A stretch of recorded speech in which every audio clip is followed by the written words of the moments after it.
everyone, welcome back to my channel, and those who are new on this channel, please do not forget to subscribe our amazing channel. And this lecture is in continuation with my previous lecture for the chapter oxidative phosphorylation. And in this lecture we will discuss three important topics. First one is the regulation of oxidative phosphorylation. Second one is the mitochondrial genes, their origin and the effects of mutations.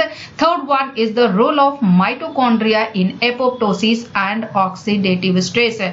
But before starting the lecture, this is about me. I am Dr. Manisha Sinha, PhD from Jawaharlal Nehru University, New Delhi in plant microbe interaction. I have qualified CSIR UGC NET JRF. Apart from that, I have qualified various national level entrance exam at BSc, MSc and PhD level. I have 8+ year research experience in biological sciences, 4+ year teaching experience and published couple of international research paper. Now let's start the lecture. And the first topic is regulation of oxidative phosphorylation. In my previous lecture, we have discussed in detail about the different complexes of mitochondrial respiratory chain as well as mechanism of ATP synthesis by chemi-osmotic model. And in this lecture, we will discuss about the regulation of oxidative phosphorylation. Organisms या sales की अगर बात करें तो यहाँ पे दो तरह के कंडीशन होते हैं. First one is the aerobic and second one is the anaerobic. Anaerobic condition की अगर बात करें तो एनएरोबिक कंडीशन में ग्लूकोज का ऑक्सीडेशन जो होता है वो किसके थ्रू होता है? ग्लाइकोलिसिस के थ्रू होते हैं. और ग्लाइकोलिसिस में 1 मॉलिक्यूल ग्लूकोज का ऑक्सीडेशन होता है तो ये 2 मॉलिक्यूल क्या बनाता है? पायरुवेट बनाता है. बट एनारोबिक कंडीशन में इस पायरुवेट का फेट क्या है? इस पायरुवेट का फेट है फर्मेंटेशन. इसके बाद ये क्या होता है? फर्मेंटेशन होता है. फर्मेंटेशन दो तरह के होते हैं, एक तो लैक्टिक एसिड फर्मेंटेशन एंड दूसरा इथेनॉल फर्मेंटेशन जिसको अल्कोहलिक फर्मेंटेशन भी बोलते हैं. सो एनारोबिक कंडीशन में मीन्स एनारोबिक सेल्स या एनारोबिक ऑर्गेनिजम्स में जो ग्लूकोज का ऑक्सीडेशन होता है, ग्लूकोज के ऑक्सीडेशन से नेट गेन एटीपी की अगर बात करें तो इट इज ओनली 2. वहीं पे एरोबिक कंडीशन की अगर बात करें तो एरोबिक कंडीशन में या एरोबिक सेल्स में 1 मॉलिक्यूल ग्लूकोज के कंप्लीट ऑक्सीडेशन के लिए टोटल 3 स्टेप्स होते हैं. First one is the glycolysis, second one is the citric acid cycle and third one is the oxidative phosphorylation. Third one क्या है? Oxidative phosphorylation. और हमने तीनों प्रोसेसेस को डिटेल में डिस्कस किया है in our previous lecture. Glycolysis, citric acid cycle and oxidative phosphorylation, ये तीनों प्रोसेसेस को इंडिपेंडेंटली हमने अलग लेक्चर में डिस्कस किया है. अब यहाँ पे इम्पॉर्टेंट चीज ये है कि जब एरोबिक कंडीशन में 1 मॉलिक्यूल ग्लूकोज का कंप्लीट ऑक्सीडेशन होता है तो टोटल जो नेट गेन एटीपी होते हैं या तो 32 होता है या फिर 30 एटीपी होते हैं. क्या होते हैं? 32 एटीपी होगा या 30 एटीपी होगा. क्यों? क्योंकि ग्लाइकोलिसिस के दौरान जो NADH बनता है, ग्लाइकोलिसिस के दौरान जो NADH बनता है इसको बोलते हैं साइटोसोलिक NADH. इसको क्या बोलते हैं? Cytosolic NADH. और cytosolic NADH directly electron transfer नहीं करता है माइटोकॉन्ड्रिया के इलेक्ट्रॉन ट्रांसपोर्ट चेन को. और दूसरी खास बात, माइटोकॉन्ड्रिया का जो इनर मेम्ब्रेन होता है, सपोज दैट कि अगर ये इनर मेम्ब्रेन है माइटोकॉन्ड्रिया का, सो इसके थ्रू ये पास नहीं करेगा क्योंकि जो मेम्ब्रेन्स होते हैं, इनर मेम्ब्रेन होते हैं, वो इम्पर्मिएबल होते हैं चार्ज आयन के ट्रांसफर के लिए. सो NADH इस मेम्ब्रेन के अक्रॉस ट्रांसफर नहीं करता है. इसके लिए 2 तरह के शटल सिस्टम होते हैं. क्या होते हैं? 2 तरह के शटल सिस्टम होते हैं. एक शटल सिस्टम होता है मैलेट एस्पार्टेट शटल एंड दूसरा शटल जो होता है वो ग्लिसरॉल 3-फॉस्फेट शटल होता है. क्या होता है? ग्लिसरॉल 3-फॉस्फेट शटल होता है.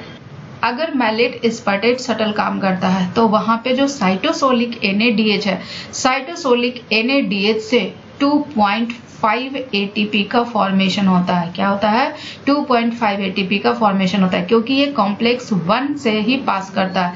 लेकिन ग्लिसरॉल 3-फॉस्फेट शटल की अगर बात करें तो यहाँ पे NADH से इलेक्ट्रॉन अल्टीमेटली पहले जाता है FADH2 में, और ये FADH2 इलेक्ट्रॉन पास करता है फर्दर कॉम्प्लेक्सेस को।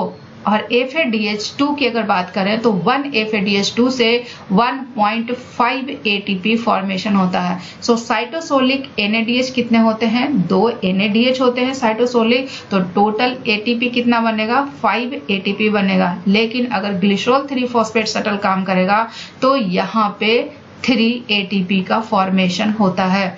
सो this is the table that shows the ATP yield from complete oxidation of glucose. Glucose का अगर कंप्लीट ऑक्सीडेशन है अंडर एरोबिक कंडीशन तो पहला क्या होगा? ग्लाइकोलिसिस, और ग्लाइकोलिसिस से 2 NADH साइटोसोलिक बनते हैं एंड 2 ATP बनते हैं। 2 NADH अगर है तो या तो 3 ATP बनाएगा या तो 5 ATP बनाएगा। अगर ग्लिसरॉल 3-फॉस्फेट शटल सिस्टम काम किया तो 3 ATP बनेगा। अगर मैलेट एस्पर्टेट शटल सिस्टम काम किया तो 5 ATP बनेगा, और 2 ATP डायरेक्ट बनता है, तो ये 2 डायरेक्टली काउंट हो जाएगा। नेक्स्ट स्टेप जो होता है, ग्लाइकोलिसिस से पायरुवेट बनता है। अब यहाँ पे पहले पायरुवेट का ऑक्सीडेशन होगा और एसिटाइल को एंजाइम A बनाएगा, और यहाँ पे 2 मॉलिक्यूल पायरुवेट होते हैं तो यहाँ पे 2 NADH बनेगा, और ये माइटोकॉन्ड्रिया के मैट्रिक्स में ही होता है। तो यहाँ पे 2.5 ATP पर NADH बनेंगे तो टोटल 5 ATP होंगे। Third one, acetyl co enzyme oxidation through the citric acid cycle, और 2 एसिटाइल को एंजाइम होता है एक ग्लूकोज के लिए। तो ये टोटल कितने बनेंगे? 6 NADH बनते हैं, और ये टोटल 15 ATP बनेगा। 2 FADH2 तो 3 ATP बनेगा। मीन्स एक सिट्रिक एसिड साइकिल में 3 NADH और 1 FADH2 बनते हैं। तो यहाँ पे 2 सिट्रिक एसिड साइकिल होंगे तो यहाँ पे 6 NADH और 2 FADH2 बनेंगे। इसके अलावा एक ATP भी बनता है, तो 2 साइकिल में 2 ATP या GTP होगा। सो एक टोटल काउंट है, टोटल यील्ड है ATP का पर ग्लूकोज अंडर एरोबिक कंडीशन, या तो 30 या तो 32। 30 कब होगा? जब ग्लिसरॉल 3-फॉस्फेट शटल सिस्टम काम करेगा। 32 कब होगा? जब मैलेट एस्पर्टेट शटल सिस्टम काम करेगा। सो 1 मॉलिक्यूल ग्लूकोज के कंप्लीट ऑक्सीडेशन से कितना ATP बनेगा? या तो 30 बनेगा या तो बनेगा। लेकिन एनारोबिक कंडीशन में 1 मॉलिक्यूल ग्लूकोज के ऑक्सीडेशन से 2 ATP बनते हैं। सिमिलरली अगर फैटी एसिड ऑक्सीडेशन की बात करें तो complete oxidation to carbon dioxide of the coenzyme A derivative of palmitate, जो कि 16 कार्बन का फैटी एसिड है, अगर इनका ऑक्सीडेशन होता है तो टोटल 108 ATP बनते हैं। एक पाल्मिटॉइल कोएंजाइम A का अगर कंप्लीट ऑक्सीडेशन होता है तो टोटल 108 ATP बनते हैं। And similar calculation amino acid के ऑक्सीडेशन के लिए भी होगा। So aerobic oxidative pathways that result in electron transfer to oxygen accompanied by oxidative phosphorylation therefore account for the vast majority of ATP produced in catabolism. So the regulation of ATP production by oxidative phosphorylation to match the cell's fluctuating needs for ATP is absolutely essential. Means oxidative phosphorylation का regulation absolutely essential है। अब ये कैसे होता है? Oxidative phosphorylation का जो regulation है ये सेलुलर एनर्जी नीड के द्वारा होता है। अब यहाँ पे 2 इंपॉर्टेंट पॉइंट है। पहला, रेट ऑफ रेस्पिरेशन की अगर बात करें माइटोकॉन्ड्रिया में तो ये टाइटली रेगुलेटेड होता है, और ये जनरली लिमिटेड होता है by the availability of ADP as a substrate for phosphorylation. Means ADP का कंसंट्रेशन रेगुलेट करता है, डिटरमाइन करता है किस चीज को? ऑक्सीडेटिव फॉस्फोराइलेशन को। So dependence of the rate of oxygen consumption on the availability of inorganic phosphate acceptor that is ADP। Inorganic phosphate acceptor क्या है? ADP है, क्योंकि ADP इनऑर्गेनिक फॉस्फेट के साथ रिएक्ट करके क्या बनाता है? ATP बनाता है। सो इनऑर्गेनिक फॉस्फेट एक्सेप्टर क्या है? ADP, और ADP को क्या बोलते हैं? Acceptor control of respiration. Acceptor control of respiration, means ये एडीपी का कंसंट्रेशन ही है जो कि ऑक्सीडेटिव फॉस्फोराइलेशन को क्या करता है, रेगुलेट करता है. In some animal tissues acceptor control ratio, acceptor control ratio क्या है, ये रेशियो है किस चीज का, maximal rate of ATP induced oxygen consumption to the basal rate in the absence of ADP, means maximal rate of ADP induced oxygen consumption to basal rate in the absence of ADP. और acceptor control ratio की अगर बात करें तो some animal tissue में ये कितना होता है, 10 होता है. So intracellular concentration of ADP is one major of energy status of cell. So cell का एनर्जी स्टेटस पता चलता है किस चीज से, एडीपी के इंट्रासेलुलर कंसंट्रेशन से. सो this is the one factor जो कि ऑक्सीडेटिव फॉस्फोराइलेशन को रेगुलेट किया जाता है. अनदर मेजरमेंट है जो कि एडीपी से ही रिलेटेड है, that is mass action ratio. Mass action ratio किसका, mass action ratio ATP ADP system का. और ये मास एक्शन रेशियो क्या होता है, मास एक्शन रेशियो की अगर बात करें तो ये एटीपी का कंसंट्रेशन डिवाइडेड बाई एडीपी का कंसंट्रेशन एंड इनऑर्गेनिक फॉस्फेट का कंसंट्रेशन. अल्टीमेटली मास एक्शन रेशियो भी एडीपी के कंसंट्रेशन पे ही डिपेंडेंट है. नॉर्मली ये जो रेशियो है, नॉर्मल कंडीशन में ये रेशियो हाई होता है. क्या होता है, नॉर्मल कंडीशन में ये रेशियो हाई होता है. क्यों, क्योंकि एटीपी एडीपी सिस्टम जो होते हैं ऑलमोस्ट फुल्ली फॉस्फोराइलेटेड होते हैं, और फुल्ली फॉस्फोराइलेटेड होते हैं तो एटीपी का कंसंट्रेशन क्या होगा, मैक्सिमम होगा. But when the rate of some energy requiring process that is protein synthesis increases, means अगर एनर्जी रिक्वायरिंग प्रोसेस इंक्रीज होता है, और प्रोटीन सिंथेसिस की अगर बात करें या कोई भी एनर्जी रिक्वायरिंग प्रोसेस की बात करें तो उसमें एटीपी की क्या होगी, यूटिलाइजेशन होगी. और एटीपी यूटिलाइज होगा तो क्या होगा, ADP plus inorganic phosphate break करेगा, तो यहाँ पे एडीपी का कंसंट्रेशन इंक्रीज करेगा. मीन्स एनर्जी रिक्वायरिंग प्रोसेस के कंडीशन में एडीपी का कंसंट्रेशन क्या होगा, इंक्रीज होगा. और एडीपी का कंसंट्रेशन इंक्रीज होगा तो अल्टीमेटली ये मास एक्शन रेशियो क्या होगा, डिक्रीज होगा. क्या होगा, डिक्रीज होगा. सो जितना ज्यादा एडीपी होगा फॉर ऑक्सीडेटिव फॉस्फोराइलेशन उतना ही ज्यादा रेट ऑफ रेस्पिरेशन क्या होगा, इंक्रीज होगा. और रेट ऑफ रेस्पिरेशन इंक्रीज होगा तो एटीपी का रीजनरेशन होगा. और ये तब तक कंटिन्यू रहेगा जब तक कि मास एक्शन रेशियो की नॉर्मल वैल्यू नहीं आ जाए, और उस पॉइंट पे रेस्पिरेशन स्लो हो जाएगा. So rate of oxidation of cellular fuel is regulated with such that the mass action ratio of ATP ADP system fluctuates only slightly in most tissue even during extreme variations in energy demand. In short अगर बोले तो ATP is formed only as fast as it is used in energy requiring cellular activities. So in conclusion इस paragraph का क्या है कि oxidative phosphorylation regulate होता है सेलुलर एनर्जी नीड के द्वारा, और ये मेनली रेगुलेट होता है एडीपी के कंसंट्रेशन से. अगर एडीपी का कंसंट्रेशन ज्यादा होगा इट मीन्स कि वहां पे ऑक्सीडेटिव फॉस्फोराइलेशन ज्यादा होगा. एडीपी का कंसंट्रेशन ज्यादा कब होगा, जब कोई एनर्जी रिक्वायरिंग प्रोसेस होंगे. क्या होंगे, एनर्जी रिक्वायरिंग प्रोसेस होंगे. सो यहाँ पे acceptor control ratio and mass action ratio ये दोनों के दोनों एक ही चीज को एक्सप्लेन कर रहा है, that is ADP concentration. An inhibitory protein prevents ATP hydrolysis during ischemia. We have already encountered ATP synthase. ATP synthase की अगर बात करें तो ये क्या होता है, एटीपी ड्रिवन प्रोटॉन पंप होता है, और ये कैटालाइज करता है रिवर्स ऑफ एटीपी सिंथेसिस को. क्या करता है, रिवर्स ऑफ एटीपी सिंथेसिस को. So when a cell is ischemic, ischemic means deprived of oxygen as in the heart attack और stroke, electron transfer to oxygen ceases and so does the pumping of protons. Proton motive force should collapse. So जैसे ही proton की pumping cease होने लगेगी proton motive force collapse हो जाएगा, और उस कंडीशन में ATP synthase could operate in reverse. और जब वो रिवर्स ऑपरेट करेगा तो वहां पे एटीपी की हाइड्रोलिसिस होगी to pump the proton outwards and causing disastrous drop in ATP levels, और इसको प्रिवेंट किया जाता है एक स्मॉल प्रोटीन इनहिबिटर से जिसको IF1 बोलते हैं, which simultaneously binds to 2 ATP synthase molecule inhibiting their ATPase activity.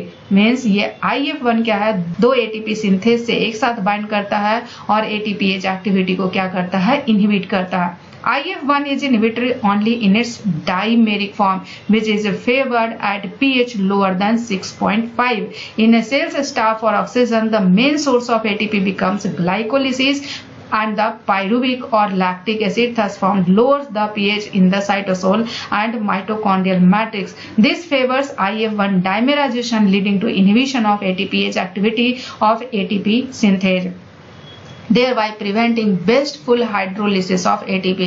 When aerobic metabolism resumes, production of pyruvic acid slows, pH of cytosol rises, and IF1 dimer is destabilized and the inhibition of ATP synthase is lifted. So ultimately यहाँ पे inhibitory protein काम कर रहा है, और inhibitory protein क्या है, IF1, जो कि anaerobic condition में ATP synthase को inhibit करता है।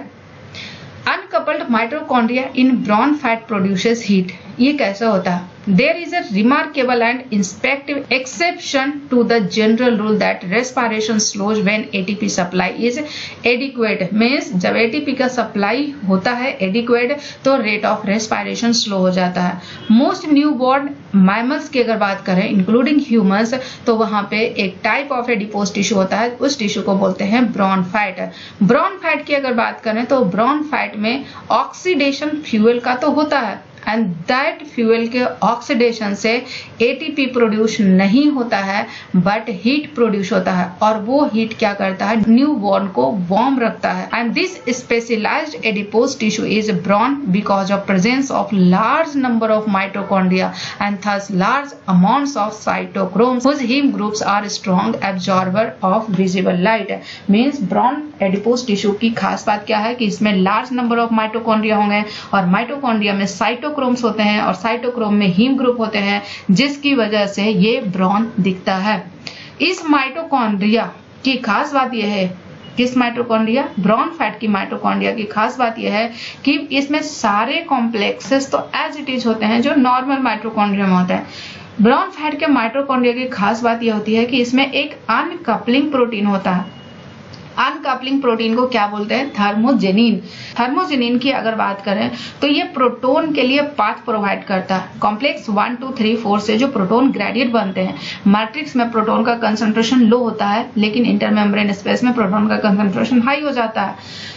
अब वो प्रोटोन जब एटीपी सिंथेज के F0 के थ्रू जब जाता है तो वहां से जो एनर्जी रिलीज होती है तो एटीपी की सिंथेसिस होती है। बट ब्राउन एडिपोज टिश्यू में ये जो थर्मोजेनिन है, अनकपलिंग प्रोटीन, ये प्रोटोन के लिए क्या करता है, एक पाथ प्रोवाइड कर देता है, जिससे ये हाई कंसंट्रेशन प्रोटोन यहाँ पे मेंटेन नहीं रहता है, ये मैट्रिक्स में प्रोटॉन मूव करता है। बट जब इसके थ्रू प्रोटॉन मूव करता है तो एटीपी की सिंथेसिस नहीं होती है। यहाँ पे जो एनर्जी रिलीज होती है वो हीट के फॉर्म में रिलीज होती है, जो न्यू बॉर्न को वार्म रखता है। यहाँ पे बेसिकली क्या होता है, शॉर्ट सर्किटिंग ऑफ प्रोटॉन्स है। The energy of oxidation is not conserved by ATP formation but is dissipated as heat which contributes to maintaining the body temperature of newborn. Hibernating animals की अगर बात करें तो ये भी depend होते हैं uncoupled mitochondria of brown fat to generate heat during their long dormancy. ATP producing pathways are coordinately regulated. ATP producing pathway की अगर बात करें तो ये आपस में रेगुलेटेड होते हैं, और ये कौन कौन है, first one is the glycolysis, second one is the citric acid cycle, and third one is the oxidative phosphorylation. और ये तीनों के तीनों पाथवे आपस में कोऑर्डिनेटली रेगुलेटेड होते हैं। अब ये क्या कहता है, major catabolic pathways have interlocking and concerted regulatory mechanisms that allow them to function together in an economical and self regulating manner to produce ATP and biosynthetic प्रिकॉशर्स।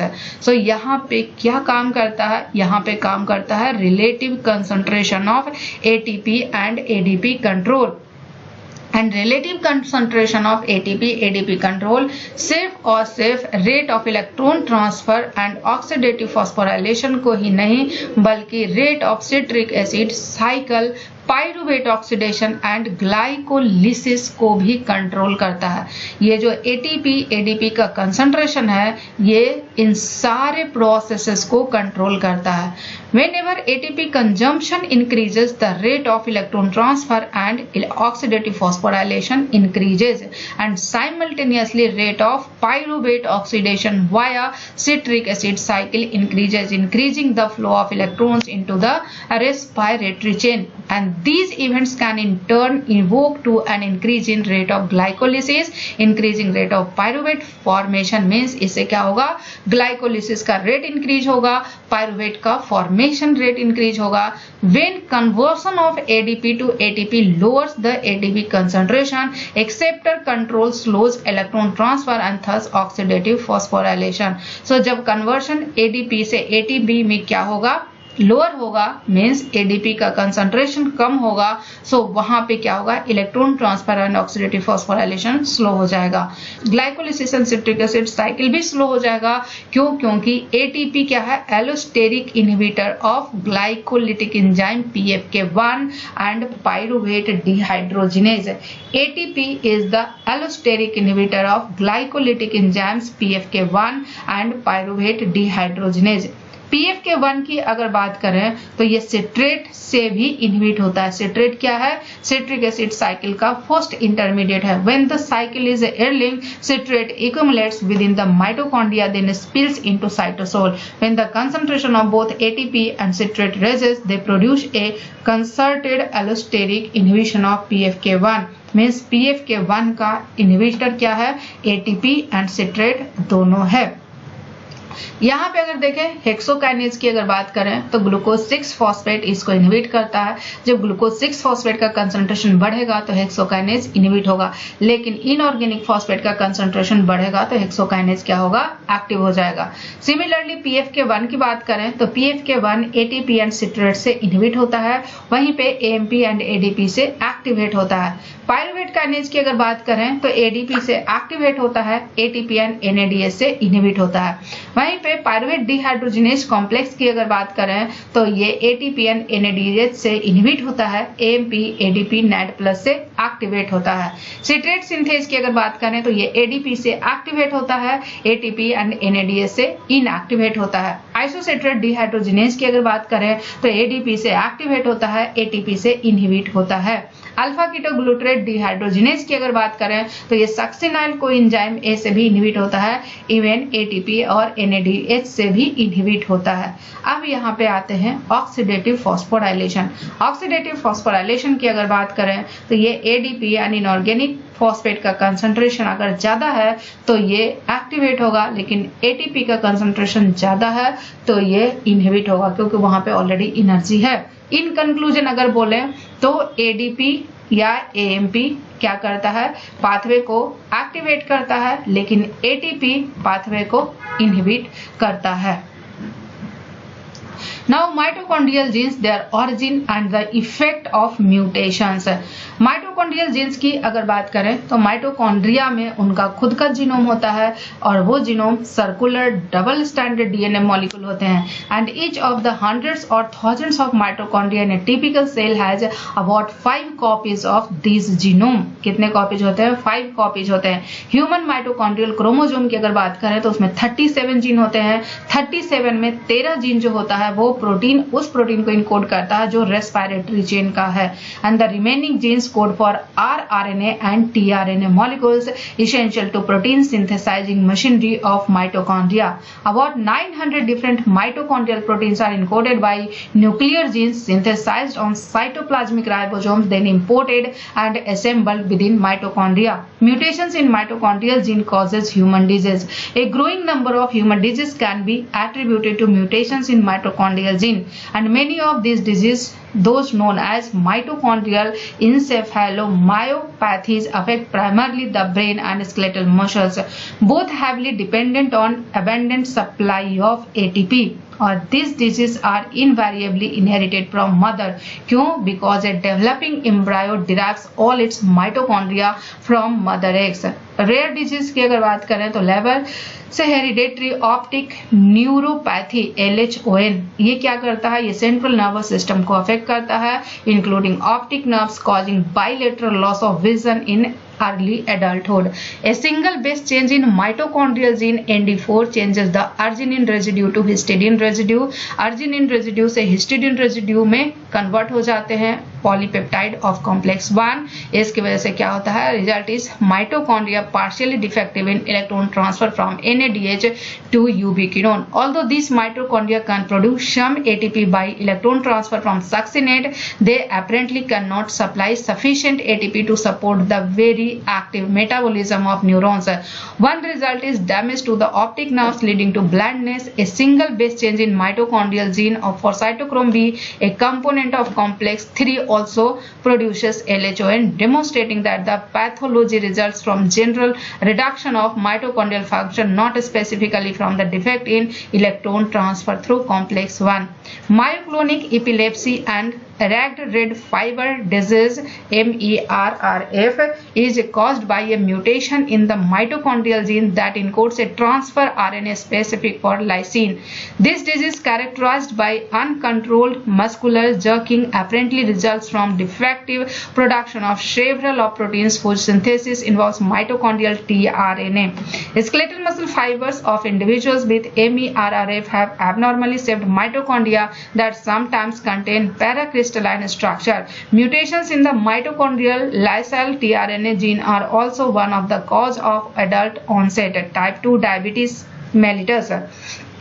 Other mutations in mitochondrial genes are believed to be responsible for progressive muscular weakness that characterizes mitochondrial myopathy and for enlargement and deterioration of heart muscle in hypertrophic cardiomyopathy. According to one hypothesis on the progressive changes that accompany aging, the accumulation of mutations in mitochondrial DNA during a lifetime of exposure to DNA damaging agents such as peroxide results in mitochondria that cannot supply sufficient ATP for normal cellular function.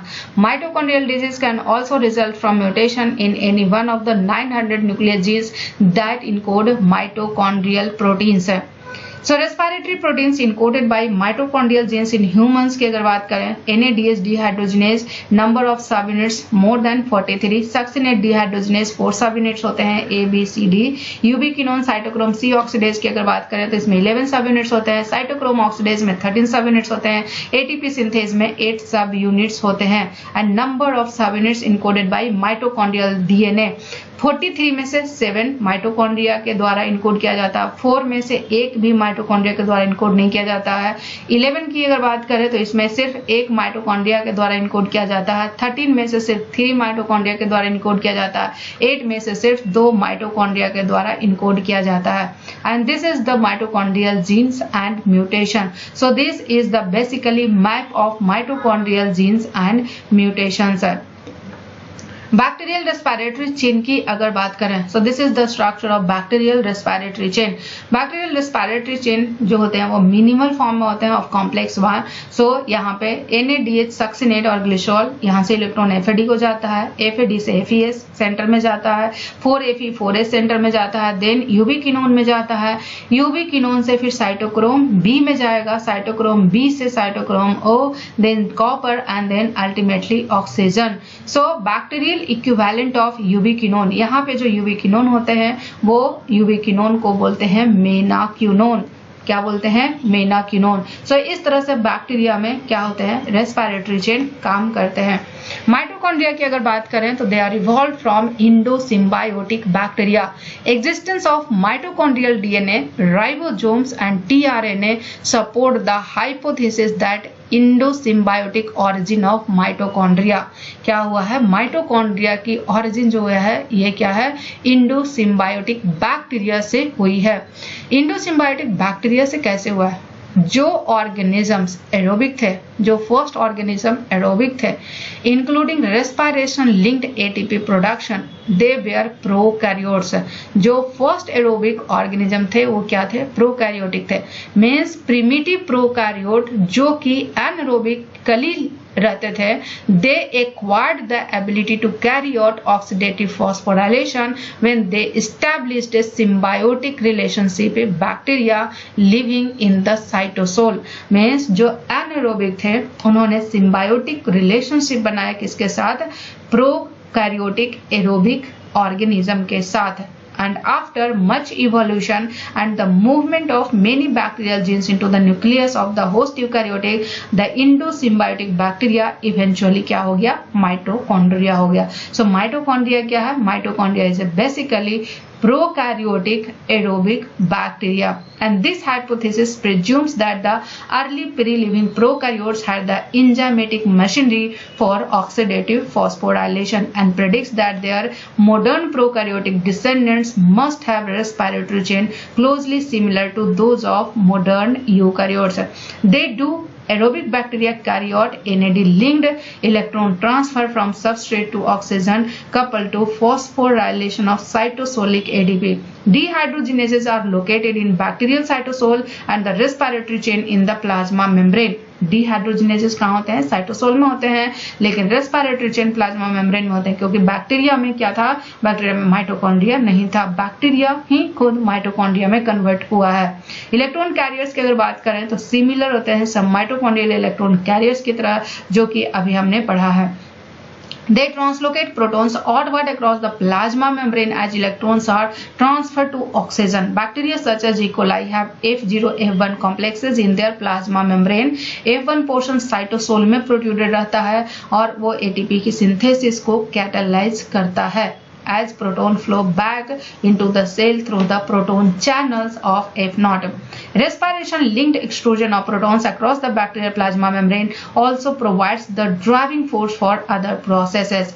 Certain bacterial transport systems bring about uptake of extracellular nutrients against a concentration gradient in symport with protons, and rotatory motion of bacterial flagella is provided by proton turbines, molecular rotatory motors driven not by ATP but directly by the transmembrane electrochemical potential generated by respiration linked proton pumping, and it appears likely that the chemiosmotic mechanism evolved early before the emergence of prokaryote. So this is the structure of bacterial flagella. जो bacterial flagella का movement होता है वो rotatory motion के through होता है, और उस मूवमेंट के लिए जो एनर्जी रिलीज होता है वो एनर्जी रिलीज होता है प्रोटोन मोटिव फोर्स के द्वारा। किसके द्वारा?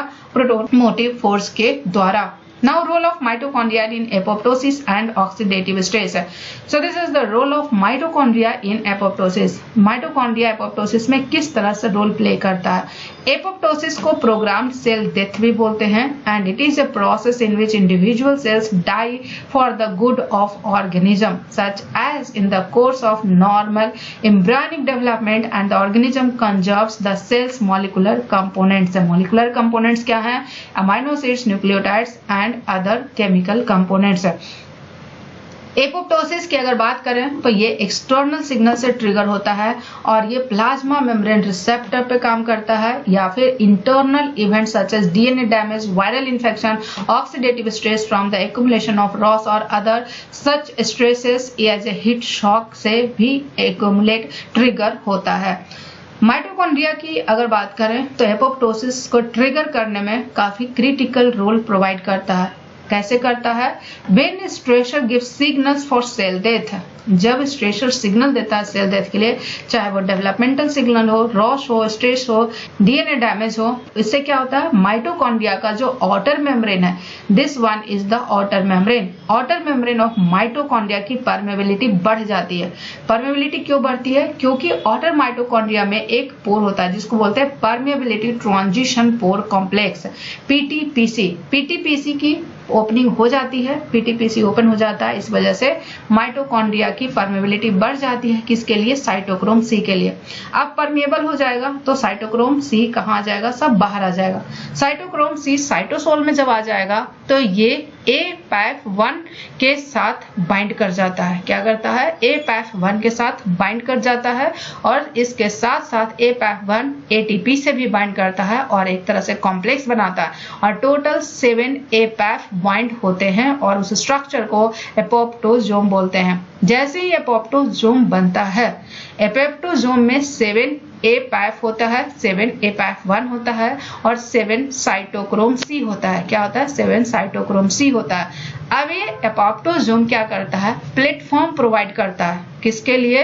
प्रोकैस्पेज 9 के एक्टिवेशन के लिए। प्रोकैस्पेज 9 मोनोमर्स में जब होता है तो ये इनएक्टिव होता है, लेकिन जैसे ही एपोप्टोजोम बनता है ये डाइमेरिक फॉर्म में बनता है और ये कैस्पेज 9 एक्टिव फॉर्म में हो जाता है। जैसे ही कैस्पेज 9 एक्टिव हो जाता है, ये प्रोकैस्पेज 3 को कैस्पेज 3 में कन्वर्ट करता है, प्रोकैस्पेज 7 को कैस्पेज 7 में कन्वर्ट करता है और जैसे ही ये कैस्पेज 3 कैस्पेज 7 एक्टिव होते हैं, they are responsible for cell death. So caspase 9 cell death के इनिशिएशन को क्या करता है? ट्रिगर करता है। सो साइटोक्रोम C की अगर बात करें तो साइटोक्रोम C के 2 रोल हैं, एक तो इलेक्ट्रॉन ट्रांसपोर्ट चेन में और दूसरा एपोप्टोसिस में। इट मीन्स कि साइटोक्रोम C क्या है? मून लाइटनिंग एंजाइम है। माइटोकॉन्ड्रिया ऑक्सीडेटिव स्ट्रेस में भी काम करता है। कैसे काम करता है? There are 4 complexes, complex 1, 2, 3 and 4। Complex 1 से जो इलेक्ट्रॉन पास होता है NADH से पास होता है और ये NAD+ में कन्वर्ट हो जाता है। ये इलेक्ट्रॉन कहाँ जाएगा? यूबीक्विनोन। यूबीक्विनोन से कहाँ जाएगा? कॉम्प्लेक्स 3 में। बट यहाँ पे यूबीक्विनोन से कॉम्प्लेक्स 3 में तो इलेक्ट्रॉन जाता ही है, यहाँ पे एक और चांसेस है कि ये यूबीक्विनोन ऑक्सीजन को इलेक्ट्रॉन देता है और ये ऑक्साइड और ये सुपर ऑक्साइड रेडिकल में कन्वर्ट हो जाते हैं। Super oxide radical super oxide dismutase के द्वारा ये H2O2 में कन्वर्ट होता है। अब ये H2O2 ग्लूटाथियोन पर ऑक्साइड के प्रेजेंस में वाटर में कन्वर्ट होता है और ये GSSG जो ऑक्सीडाइज फॉर्म है ये रिड्यूस्ड फॉर्म में कन्वर्ट होते हैं। फर्दर ये जो रिड्यूस्ड फॉर्म ऑफ ग्लूटाथियोन है, ग्लूटाथियोन रिडक्टेज के प्रेजेंस में ये ऑक्सीडाइज फॉर्म में कन्वर्ट होते हैं और NADPH NAD+ में कन्वर्ट होता है। GSH जो कि रिड्यूस्ड फॉर्म है, ये रिड्यूस्ड फॉर्म प्रोटीन थियल रिडक्टेज के प्रेजेंस में भी ऑक्सीडाइज फॉर्म में कन्वर्ट हो जाते हैं और यहाँ पे ऑक्सीडेटिव स्ट्रेस जो एंजाइम्स होते हैं, एंजाइम्स जो वह एंजाइम जो कि रिड्यूस्ड फॉर्म होते हैं उसको ऑक्सीडाइज फॉर्म में करते हैं और oxidize form of enzyme is inactive form. So इस तरह से माइटोकॉन्ड्रिया क्या होता है? ऑक्सीडेटिव स्ट्रेस में भी काम करता है। So this is all about oxidative phosphorylation and in my next lecture we will start fresh chapter that is photophosphorylation. So stay tuned for this lecture and if you have any doubt and query please leave comment in the comment section. Thank you very much.